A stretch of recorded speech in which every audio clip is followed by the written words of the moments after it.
In a quiet home in Accra, Ghana, Zina was busy in the kitchen, smiling to herself as she stirred the pot of jollof rice and checked on the cake in the oven. It was her husband Kojo's birthday, and she had planned a surprise dinner just for him. The table was set with candles, balloons were tied to the chairs, and soft music played in the background. She wore her favorite yellow dress, the one Kojo once said made her look like sunshine.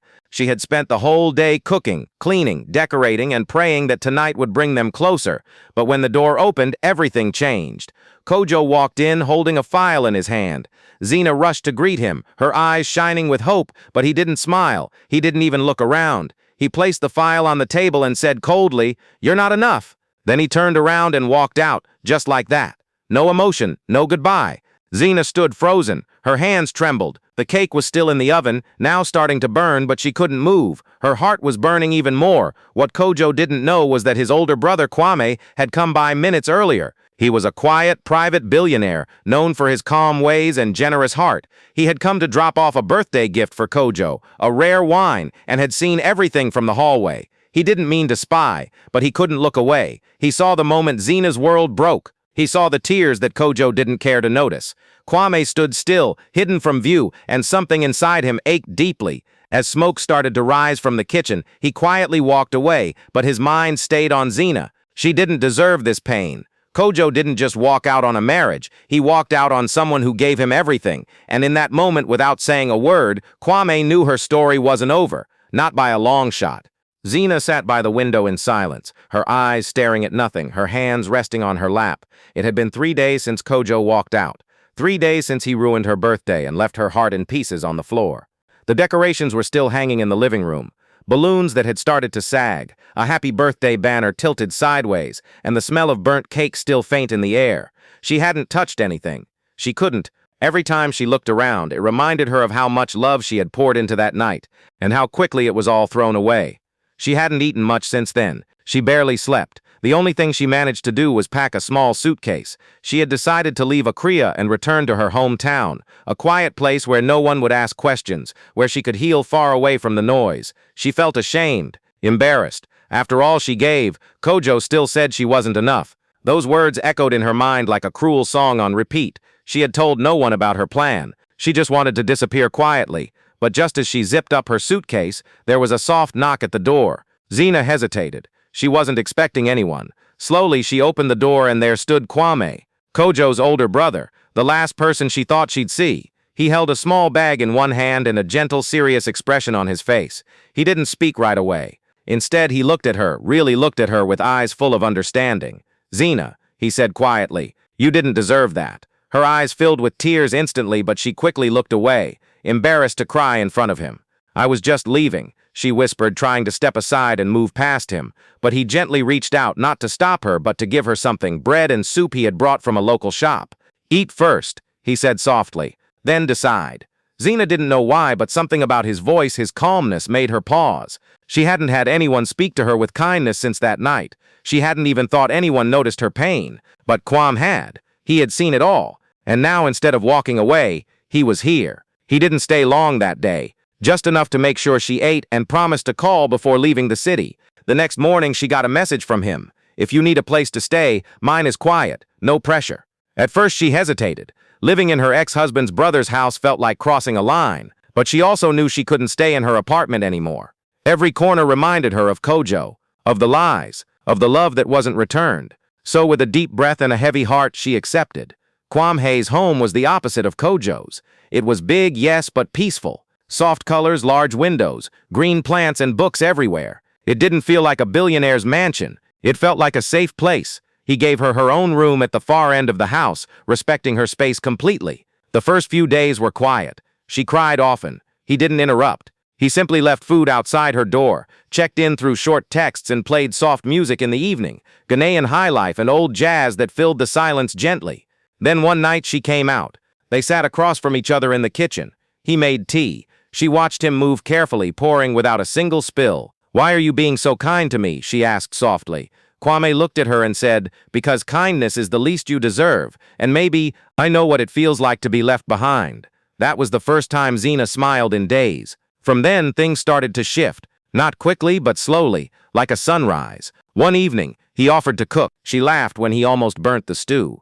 Another day, she joined him in the garden. They picked mangoes and talked about childhood memories, hers filled with village festivals, his with quiet books and lonely birthdays. They shared more than just space. They started sharing stories, jokes, little silences that didn't feel heavy anymore. Zina found herself laughing again, really laughing from the belly. She hadn't laughed like that in months. Kwame never tried to impress her. He didn't show off his wealth or act like a savior. He simply was, present, gentle, honest. He let her cry when she needed to. He let her be silent when words were too heavy. And slowly she began to breathe again. One afternoon, as rain tapped on the windows, Zina sat in the living room reading. Kwame walked in, holding a blanket. He placed it gently over her shoulders. "Thank you," she said, without looking up. "For what?" he asked. "For letting me feel human again." Kwame sat beside her, and for a long time they said nothing. And yet, everything was being said. She noticed things about him, how he always opened the door for others, how he tipped the house staff generously but never showed off, how he listened, truly listened when she spoke.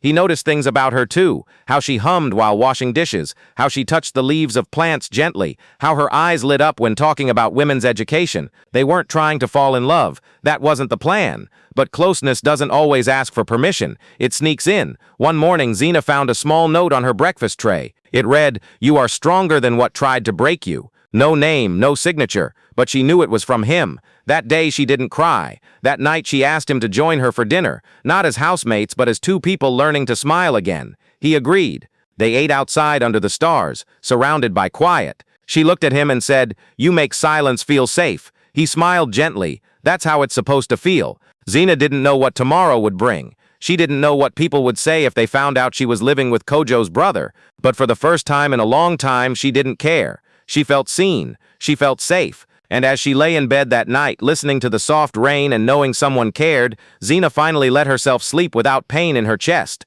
Because sometimes healing doesn't come with noise. Sometimes it comes with soup at the door. A blanket on your shoulders. A gentle voice saying, "You didn't deserve that." And that was the beginning of something neither of them planned, but both of them needed. The news spread faster than wildfire, even though neither Zina nor Kwame had said anything publicly. People started whispering. Some saw them at a small art show in Osu, standing quietly side by side, not touching, but their smiles, their ease with each other, told a story.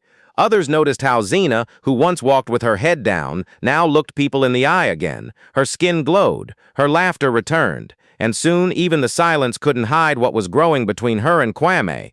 It wasn't loud, it wasn't dramatic. It was something warm, quiet, and deep.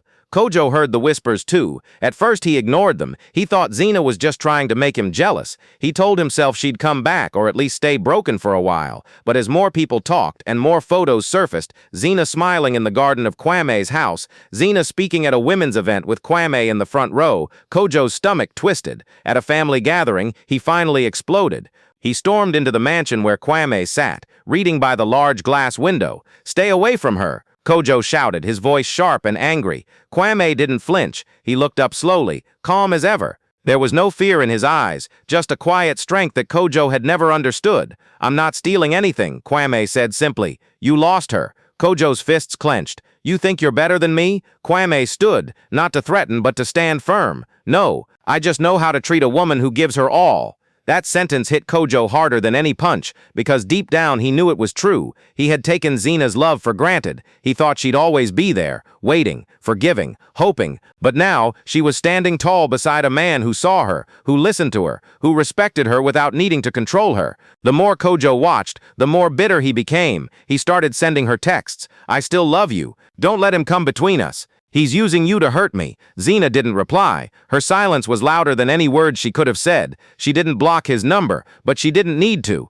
She had outgrown the part of her that needed to explain herself to a man who discarded her. Kwame never spoke ill of Kojo, not even once. When Zina brought up the past, Kwame would listen, nod, and then gently change the topic to her future. "What do you want to do next?" he'd ask. "What do you want without thinking about anyone else?" It was the first time someone had asked her that. Not what Kojo wanted, not what the church expected, just her. And every time Kojo saw her now, at events, on Instagram, in the papers, she looked brighter. She had started speaking publicly at charity functions. She wore colors again, bright yellows, bold reds, deep blues. She smiled in photos, not forced, not polite, but real smiles that reached her eyes. Kojo noticed. He started comparing her to the woman she was when she was with him. Back then, she walked 2 steps behind. She always asked for permission before spending money. She cooked, cleaned, prayed, and apologized for things she didn't do. He used to call her too emotional. Now she was leading conversations, laughing out loud, hosting dinner parties in Kwame's home like she had always belonged there.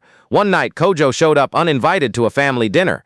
Zina was sitting at the head of the table beside Kwame. When she saw Kojo enter, she didn't flinch. She didn't panic. She just nodded politely and continued eating. That made Kojo burn inside. Later that evening, he tried to pull her aside. "Can we talk?" She looked at him calmly. "There's nothing left to say, Kojo. You're really choosing him?" he asked, voice shaking. "I'm choosing me," she answered. "He just happens to be someone who respects that." Kwame didn't interrupt. He stood at a distance, giving her space to handle it herself. That was his way. He didn't try to be her shield. He trusted her strength. Kojo couldn't believe what was happening. The woman he had dismissed as not enough now had more power in one sentence than he ever did in their entire marriage. He tried to turn the family against Kwame. He whispered to cousins and uncles, "It's wrong, it's betrayal," but even they began to see the truth. Kwame hadn't taken anything. He had simply picked up what Kojo threw away. Zina never asked for pity. She never told her side of the story to anyone outside her small circle. But people saw it in her eyes. They saw her bloom. And Kojo, he spiraled.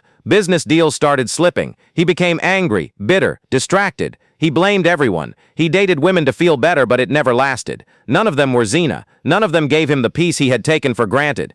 He once called Kwame in the middle of the night. "She was mine first."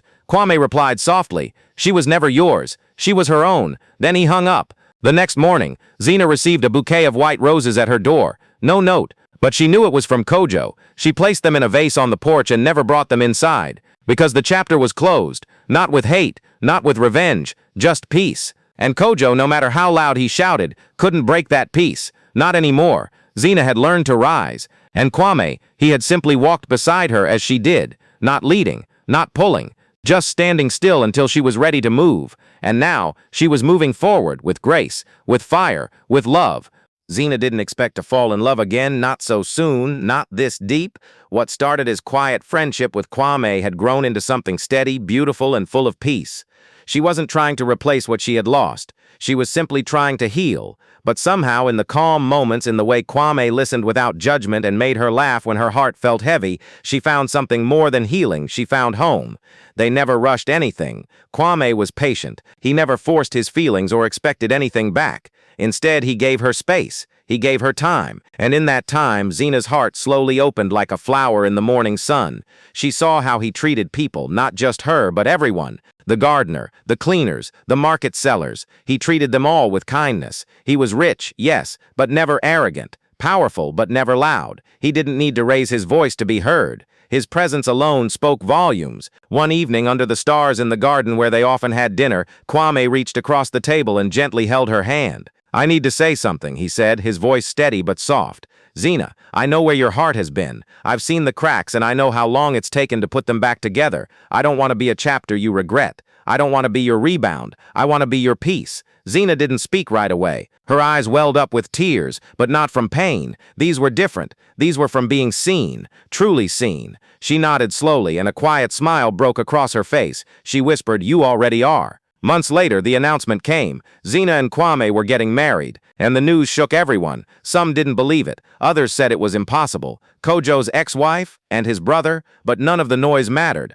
Zina and Kwame weren't getting married to prove anything. They were doing it because they had found something real, something that didn't need validation, something that was honest and strong. The wedding was held in a quiet garden in East Legon, away from the noise of the city but filled with flowers, light, and people who truly cared for them. It wasn't a massive celebrity event, but it still stunned society. There were no helicopters, no flashing cameras, just elegance in its purest form. Zina wore a silver gown, simple but glowing. It wasn't about showing off this time. It wasn't about revenge or proving she had moved on. It was about walking into a new life with pride, with grace, and with peace. As she walked down the aisle, the music was soft and soulful, an acoustic version of an old Ebo Taylor love song. Her eyes locked on Kwame, who stood in a light gray agbada with calm confidence, his eyes only on her. Everyone stood, no one whispered, because the beauty of the moment was enough to silence even the loudest critics.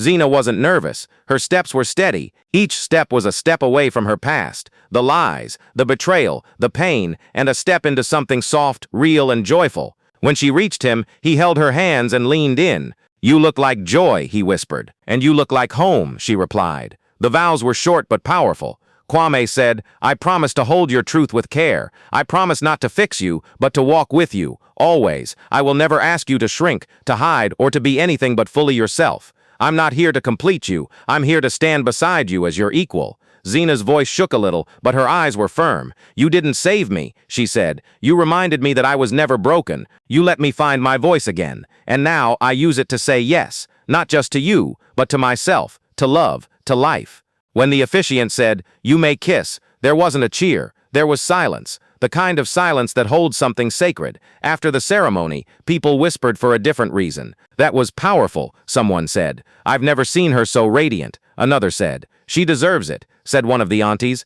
"After what she went through, she deserves every drop of this joy." At the reception, Zina and Kwame didn't perform for anyone. There were no choreographed dances or staged moments. They laughed, they danced naturally, and they held hands like no one was watching. Kwame made a toast, not about love or destiny, but about choice. "Every day we wake up and choose each other," he said. "That's what makes this real." Kojo didn't come to the wedding. He watched clips online later, his hands shaking, his eyes full of what-ifs and regret. The woman he once called not enough had become everything he never appreciated, and the brother he always ignored had given her a life he never could. Zina didn't think about Kojo that day. Not even once. She didn't care what he felt or thought. That part of her story was finished. She had no more tears left for him, no more anger, just peace. That night, long after the guests had gone home and the lights had dimmed, Kwame and Zina sat barefoot on the grass, their wedding clothes wrinkled, their hearts full. Zina leaned her head on his shoulder. "You know," she said, "I used to think I had to fight for love, that I had to earn it." Kwame kissed the top of her head. "Not anymore," she nodded. "This is the first time I feel like I can breathe fully." And in that quiet, under the moonlight, two people who had been through fire, heartbreak, and silence found something rare. Not flashy love, not noisy passion, but peace. And that kind of love, Kojo could never match. The night was warm and glowing in East Legon. The air smelled like fresh roses and roasted lamb. Lights sparkled from the large estate where Zina and Kwame were hosting a business gala. It wasn't just a party, it was the launch of something powerful, a new charity foundation for betrayed women. Women who had been lied to, discarded, or told they were not enough. Women like Zina, who had once cried herself to sleep, wondering what she did wrong. Now she stood tall, dressed in a stunning emerald gown that hugged her like confidence itself, her hand resting gently on her husband's arm as guests arrived with admiration in their eyes. The estate recently completed was more than just a mansion, it was a message. A symbol of new beginnings, of what happens when a woman rises after heartbreak. It had taken months of hard work, planning, and quiet determination. Zina had poured herself into this cause, not for revenge but for purpose. And Kwame, as always, supported her every step of the way, not as a savior, but as a partner. Outside, a black car pulled up. Kojo stepped out, dressed in an expensive suit, but no one was expecting him. He hadn't been invited. He hadn't even received the press release. But he had seen the photos online, the news articles, the whispers about Zina's speech, and he couldn't stay away. Something in him needed to see it for himself, this life that used to be his, now shining brighter than ever without him. He approached the gate with confidence, expecting to be let in without question, but the security guards, wearing sleek black suits with earpieces, stopped him right there. "Name, please." "Kojo Mensah." The guards exchanged a quick look. "You're not on the list, sir." "Still not on the list," one guard repeated, firm but respectful. Kojo looked past them, through the wide iron gates. Inside, he could see the glow of chandeliers, the soft laughter of guests, the clinking of wine glasses, and then he saw her, Zina, standing by the stage holding a microphone. Kwame stood beside her, smiling with quiet pride. The guests were silent now, all eyes on Zina. Kojo stepped forward slightly. "Look, just tell her I'm here." The guard shook his head. "I can't do that. Please step back." Kojo didn't move, his jaw clenched. He tried to stand taller, to look important, but it didn't work. He was on the outside, and no one inside even knew or cared that he was there. Zina began to speak. "When I was younger," her voice rang through the speakers, calm and steady, "I thought silence was strength. That if I just stayed quiet, swallowed pain, and kept giving love, things would get better. But they didn't, and I lost myself trying to hold on to someone who had already let go of me. The audience was quiet, hanging on her every word. I was told I wasn't enough, that I was too emotional, too soft, too ordinary. But here I am now, not to prove them wrong, but to prove to myself that I was always more than enough. I just needed the courage to believe it. Kojo felt a sting in his chest. He knew those words. He had said them, carelessly, on a night he thought would be forgotten. But she remembered, and now the world did too. Beside her, Kwame took her hand, not to take over, not to speak for her, just to stand with her. He looked at her like she was the only light in the room, and maybe she was. Zina smiled and continued. This foundation is for every woman who's ever felt discarded, for every woman who gave her best and got blamed for someone else's lack of love. We are not victims, we are survivors, and today we stand not with shame, but with purpose. The crowd erupted in applause. Kojo felt his chest tighten. He stepped back from the gate slowly, his eyes still locked on the woman who had once begged him to notice her. The woman he had left on her birthday with nothing but divorce papers and a smug smile. She wasn't the same woman anymore. She had grown, glowed, flourished, and he was stuck watching it all from the outside. He got back in his car slowly. The driver didn't speak. Kojo stared out the window as the lights from the mansion faded behind him. Once upon a time, that woman had waited for him, cooked for him, cried over him. Now she didn't even think about him. She had built a new world, one that didn't have space for the man who broke her, and maybe that was what hurt the most. Not that she had moved on, but that she had become everything he said she could never be, without him. At the gala, Zina and Kwame danced slowly in the garden. No cameras, no rush. Just two people who had found each other after the storm. A guest leaned over to another and whispered, "Can you believe Kojo let her go?" The other smiled. He didn't let her go. He lost her. And Zina, she was finally free, not just from a man who couldn't love her, but from the idea that she needed him at all. The room was quiet as the interviewer leaned forward, holding a small mic close to Zina. She looked calm, dressed in soft colors with a peaceful smile on her face. But behind that smile was a story the world had been dying to hear. The video had just gone live online. Zina Mensah breaks her silence, and within minutes, it was spreading like wildfire across social media. People were glued to their screens, waiting to hear the truth from her own lips. Zina took a deep breath and began. "I was married to someone who once looked me in the eye and said, 'You're not enough.' Her voice didn't shake. He said it on my birthday, right after I baked him a cake and planned a surprise dinner. That night, he handed me divorce papers, smiled and walked away. I remember the cake was still burning in the oven. Viewers across the country sat in silence, many with tears in their eyes. Some had lived the same heartbreak. Some had been told the same cruel words, but no one expected what came next. But life has a funny way of rewriting your story," Zina continued. "The man who threw me away, he left thinking I had nothing.